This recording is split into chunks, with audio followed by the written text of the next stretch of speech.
Hello. Hey, how you doing, man? Hey, Gabriel. How are you? See ya. How are Doing you? well. Everything What- good? What's that? Everything good? Oh yeah, yeah. Yeah. Same old. Yeah, we were just we had our billboard go up last night for the new record, so we were out there checking it out and having some drinks, and so now I'm tired. Very good. It's good to be busy. Your third album is coming out very soon. Mhm. Doing a lot of press. Is that a good sign? Yeah, I mean, a lot of press is always a good sign. This is definitely more than strength, I think. So, Yeah. yeah. And the feedback so far for Neverland, has it surprised you? Um, well, I haven't gotten a ton back yet because, I mean, just from the interviewers, but Yeah. with all due respect, when you're face to face with somebody, they're gonna say your record's great. They're gonna Yeah. find a way to say it's awesome or something, and no one's gonna say, I thought it really sucked. But I believe them. I'm sure it is a good record, and yeah, the reactions have been pretty positive so far. So I'm happy with it. Yeah. Can I be brutally honest with you? Sure.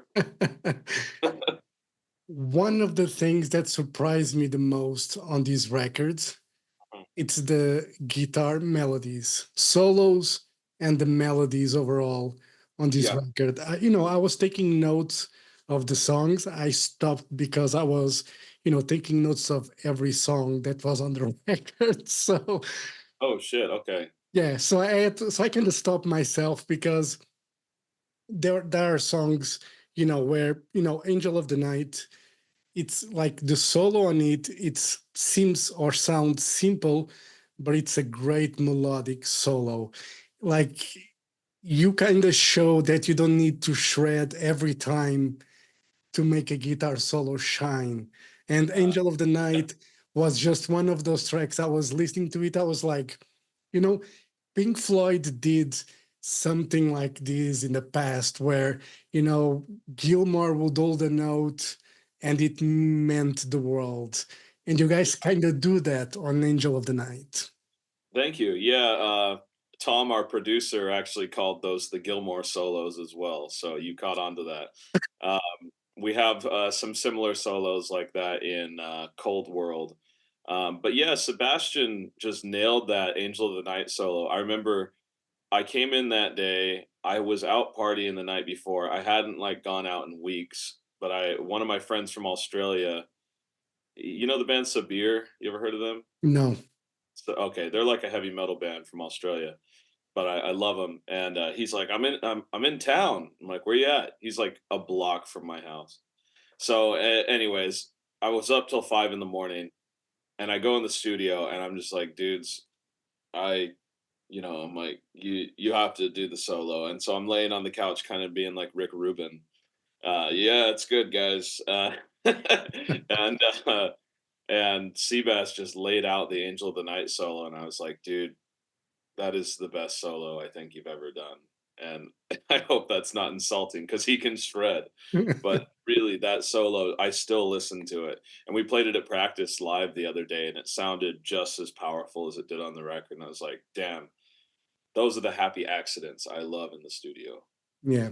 And I think it's one of those songs that can work quite well live, as a song to put somewhere in the middle of the set, just to, you know, bring people back from the Yeah. energy and stuff. I think it's a great song to bring people together, and then you guys can, crank it up again. Yeah. And we'll probably do that, like once we can get some shows going. So, Yeah, and before you go speak about the record, you're talking about shows. You guys were supposed to be on the W.A.S.P tour. You guys got yeah. dropped. That came as a big surprise for you because Death Angel dropped because whatever reason it Yeah. was, and Yep. but W.A.S.P dropping you guys sound like a bit ridiculous. Yeah. Yeah. I think it was as well. And I said everything that I knew, which is uh, they just said, "Hey, we don't want you on the tour." People can infer as to why or why not, but um, yeah, they just kicked us off, no reason, no warning, just said get out, and the reason they gave was bullshit. So, Yeah. um, yeah, I mean, it's just like apparently everyone I've talked to is like, yeah, this sounds like Blackie Lawless, man. And I'm like, yep. So we got Blackied. But the thing is, how is there any safety net for you guys? Because it was a big tour. It took a lot of it was a lot of shows, and Mm, like with 2 months or less than 2 months, they say, okay, you're out. yeah, What is the guarantee for you? I mean, you guys just out in the mud? yeah, How- we get nothing.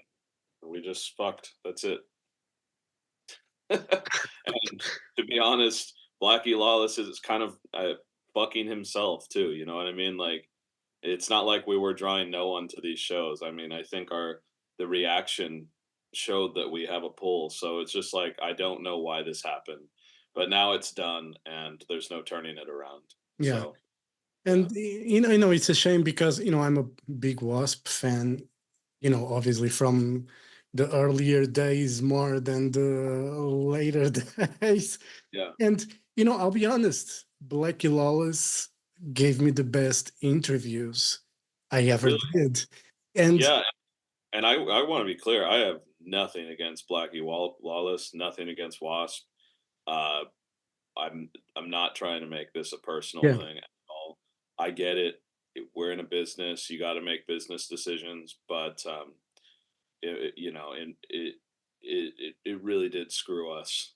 yeah, I had to inform my fans somehow, and I I'm I was actually kind of bummed. I told my wife that day. I was like, I feel bad. She's like, why? Like, because so many people are giving Wasp shit, yeah, uh, and I was like, I didn't intend for that to happen, but I have to tell my fans why we're not going to be on tour, yeah, and that's it. All I did was say the truth. So, yeah, anyways, I hope there's no bad blood on that end, but yeah. I feel like there might be. So, Yeah, yeah, but when you guys get ready for a tour, you probably had T-shirts printed probably for the tour. You probably, I don't know, but it's no, we luckily we didn't have T-shirts printed yet, so that's nice. And okay. I think I lost $100 on a van deposit that I have to pay, but that's about it. Well, it's not too bad. I think Blackie could pay for that at least, or their management. At Yeah, least they could have the decency since they I, decided to drop. I Is just you know. fat fucking chance. Yeah. Kidding me? It's fine. Well, let's get back to the record. When did you guys start working on the songs for Never Neverland? um, I started working on them. I'm always working on music, so like even right now, I have like almost a full record written musically, and this album hasn't even come out. The same was true when Strength was out, and these songs were getting written in fall of 2021. So some of these tracks, like Never Neverland, that was written, the core of it, yeah, 3 years ago when you're just hearing it. So that's kind of the interesting and also frustrating part of being a professional musician is you don't just get to go to band practice, go, that song rocks, guys, let's put it out. It's like, well, people will hear this one in 4 years, and it can be really disheartening sometimes, but I kind of keep that away by focusing on always being creative and just being satisfied with my own work. So Yeah. So these songs, I know a lot of bands that have, like most of the songs have 2, 3, 4 years. Some bands probably longer. Um, when you put the album out, I mean, when we listen to the record, do those songs feel old to you? Because uh, sometimes you have to play them anyway. So they feel brand new when we finish recording them. So for me right now, they feel about a year old. But the thing is, uh, when the album comes out, it renews life. Like, I don't know how to describe it, but knowing that everyone else is hearing it for the first time allows me to go back and listen through it again, which is what I usually do. and I kind of put myself in the position of a fan, and I go, okay, I'm hearing this record for the first time. What am I thinking? And that's fun for me. I like to put myself in the mind of other people and pretend, and so that's kind of fun. But yeah, then you move on. Yeah. And when you do that process of, listening to the record again, after a few months, let's say, when you listen to the songs, do you ever feel tempted, or there's something in your brain that says, probably I should have changed this, or I want to change that? Yeah, for the most part, yeah. Um, like when I go back, I don't know because I listen to them a lot before they come out and before I record them. I'd say this record a little bit more than the others. Um, Usually where I fuck up is the second half of the verses. I'm always like, why didn't I put a melody there? Or why didn't I'm like, God damn it. But that it happens. Yeah.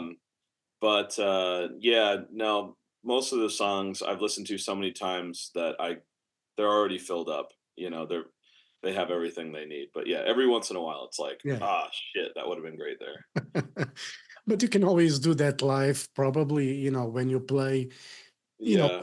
at something that, won't change, obviously, the song completely. But, sometimes playing live, the songs live is a good experiment to see if they work or if they need something, added up or taken out. So, you Yeah, know, we usually, if we play a song live 3 times or 4 times and don't get any real reaction from the crowd, we don't really play it again. But most of our originals, the crowd goes nuts for almost any of them. So I mean, I don't wanna sound douchey saying that, sorry, but when we're playing when we're playing to our own crowd, you know what I yeah, mean? Like, yeah, our headlining shows, we can play almost any song, and the crowd is going fucking wild for it, so that's nice, but yeah, opening for larger bands, I'm a bit more selective. It's like, "Okay, give me to the night. It doesn't really matter. Can you hear the rain?" We go down the big ones, Jackie, Nightfall, etc., um, and see how they work. So yeah.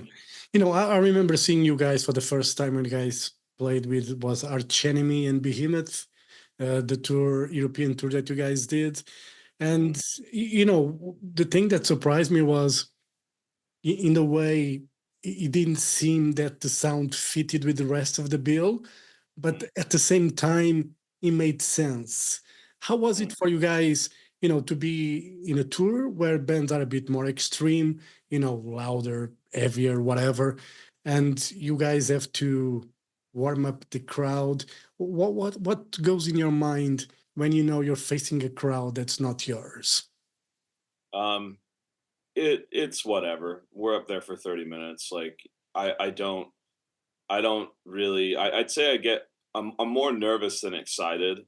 It's honestly opening is kind of a bummer because yeah, the front row is full of people who aren't there for you Yeah, for the most part, at least in our earlier days, and you can do whatever you want. And they cheer at the end of each song, but they don't know the words, so they can't get into it. And it's 6 p.m. or it's 7 p.m., so no one's had any beers yet.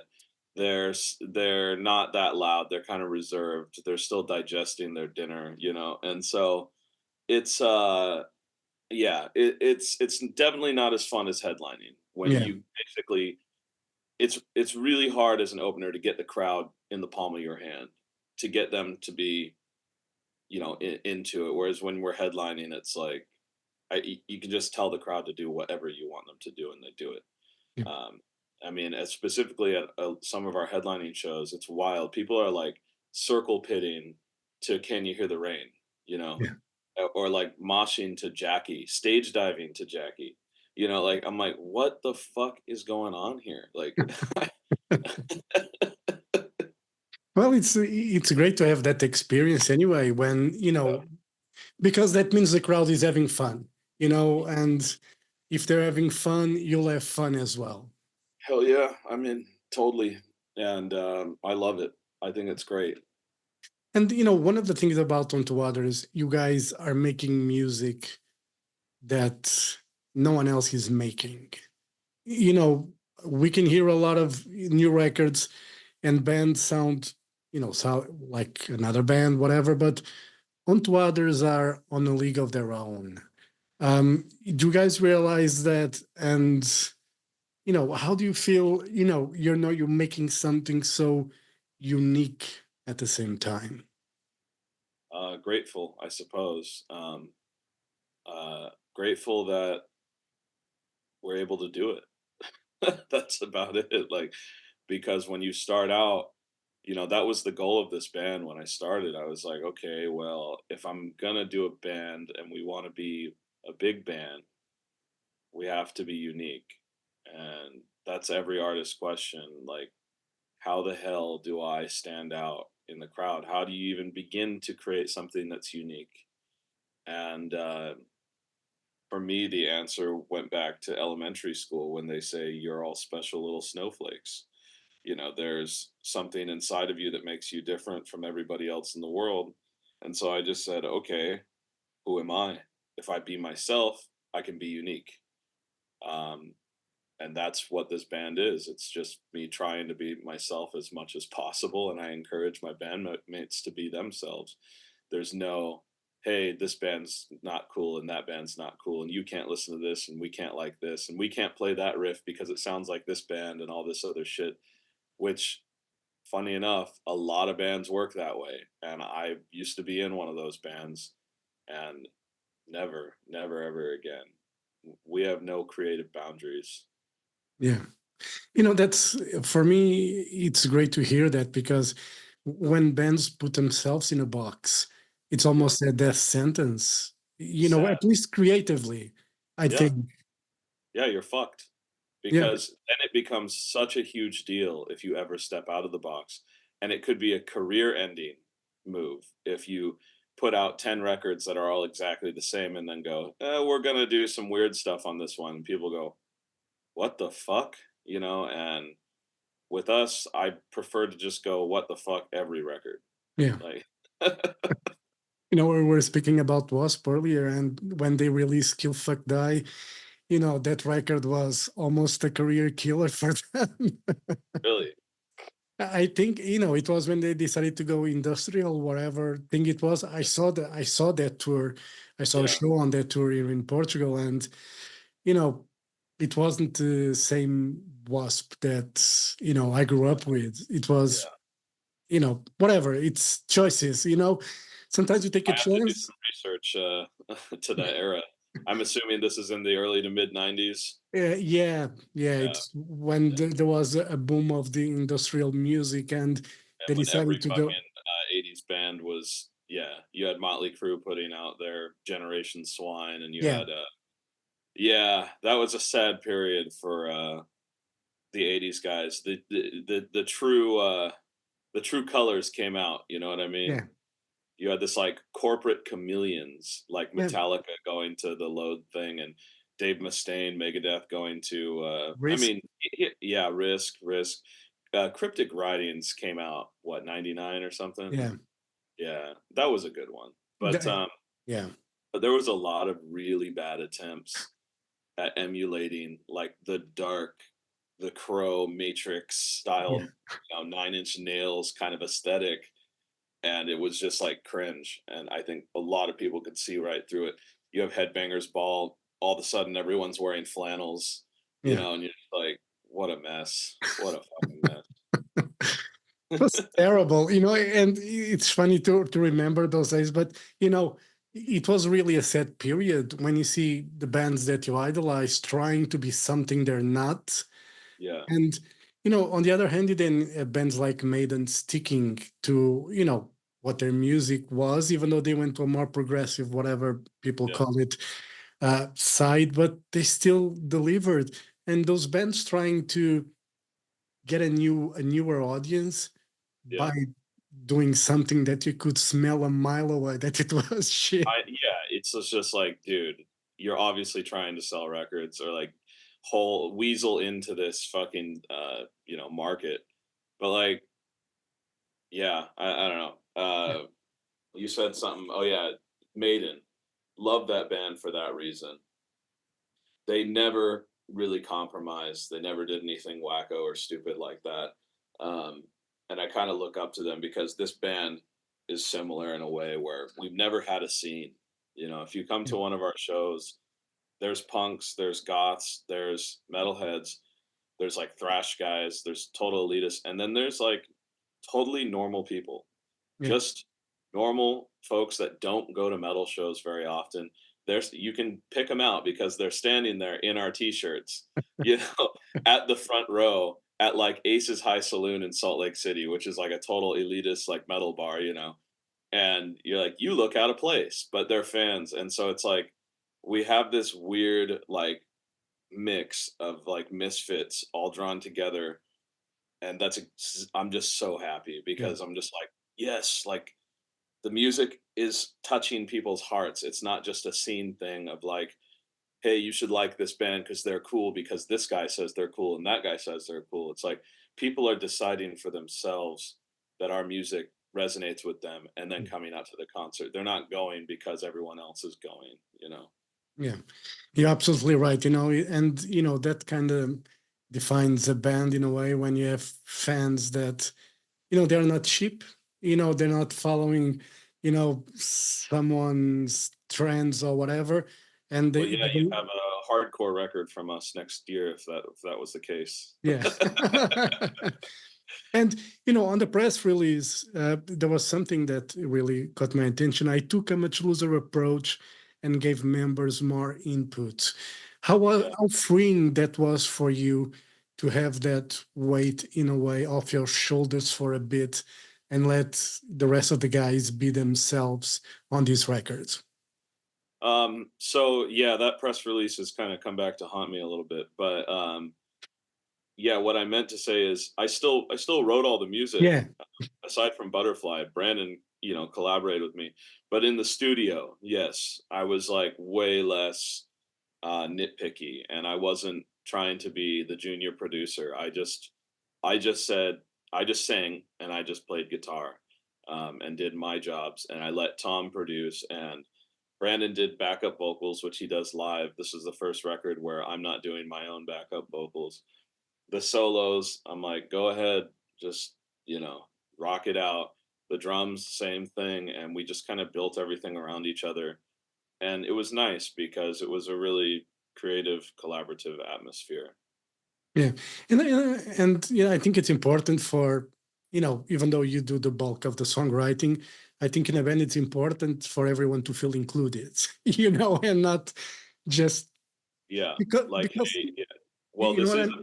this is a band, and if I lost any member of the band, if any one of them didn't want to be a part of it anymore, it would be devastating because they all are so good at what they do that while I may write the song, what I do is I write the skeleton. Yeah, I write the skeleton. I They put the flesh on the bones, and so yeah, with this record, it was nice to just kind of take a step back and not try to just be such a iron fist on everything.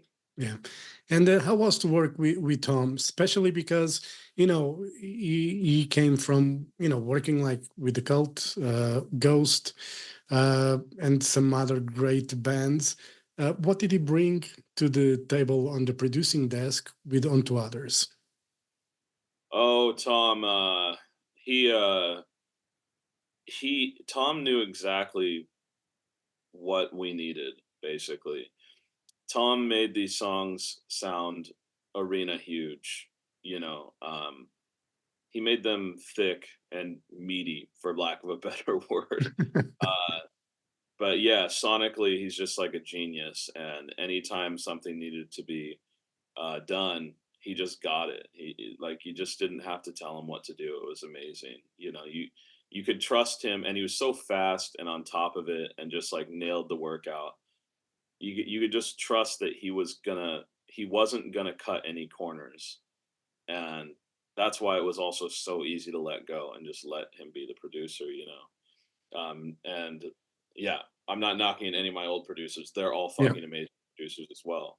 Like yeah, this is about Tom.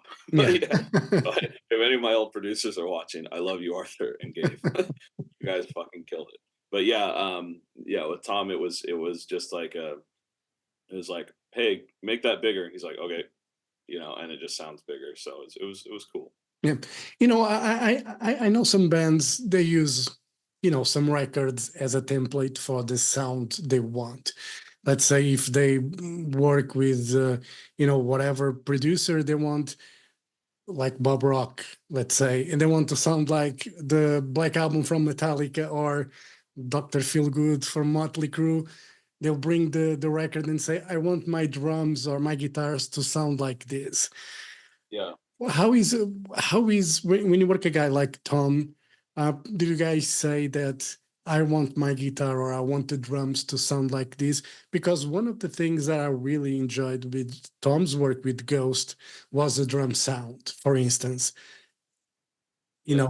it's something some of the best sound. I think in rock or metal today, it's Ghost drum sound. For whatever reason, I just love it. But Yeah. for you guys, do you guys go with him and say like, I want to sound like this, or guys have your sound and that's it? No, yeah, that I just want it to sound good. That's it. There's only good or bad.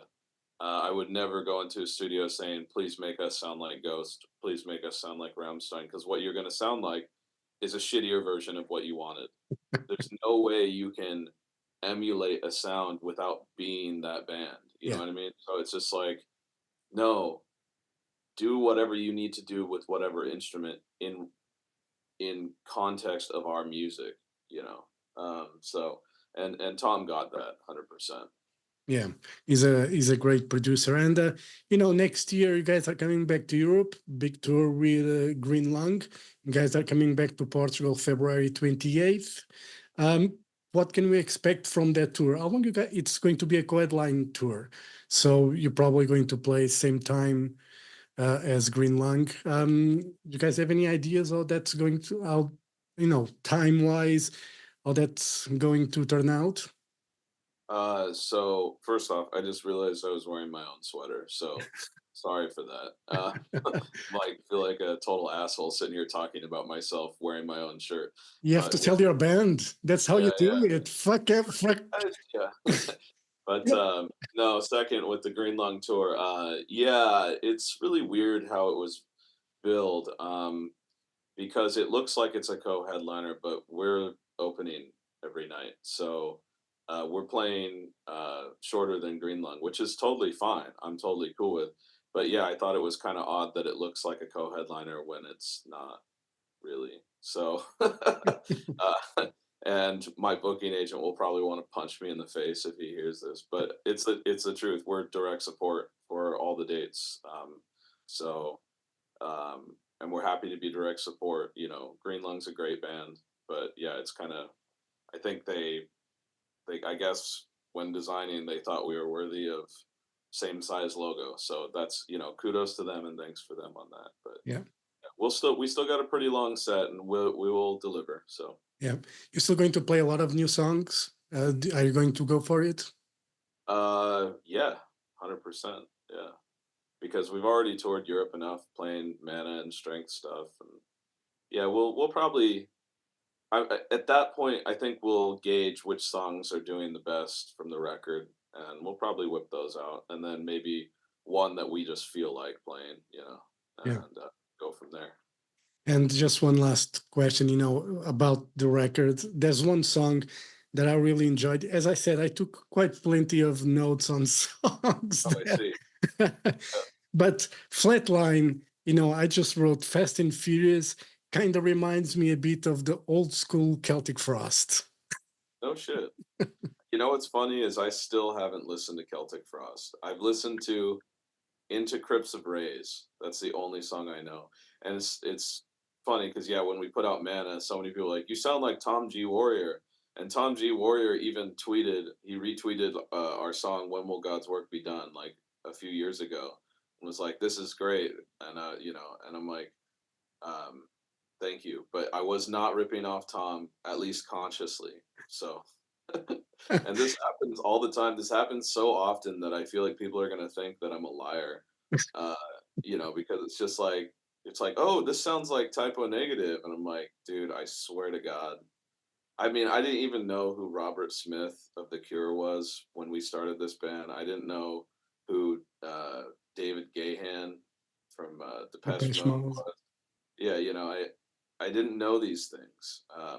These were introduced to me after our record came out, and people said, "You sound like these bands," and I was like, "Oh, these are fucking amazing! I love these bands." I had known of them, of course, but not enough to, It's like you know Metallica, but you wouldn't know James Hetfield if you weren't a big Y- fan, right? Yeah. So yeah, now it's infected our music more, but yeah, it's like I swear I'm not ripping people off. Mm. Neverland is a great record. Congratulations on it. I'm looking forward to see you guys in Portugal next year. I'm sure that the Green Line it's going to be, successful. And all the best. It's a great record. Congratulations again.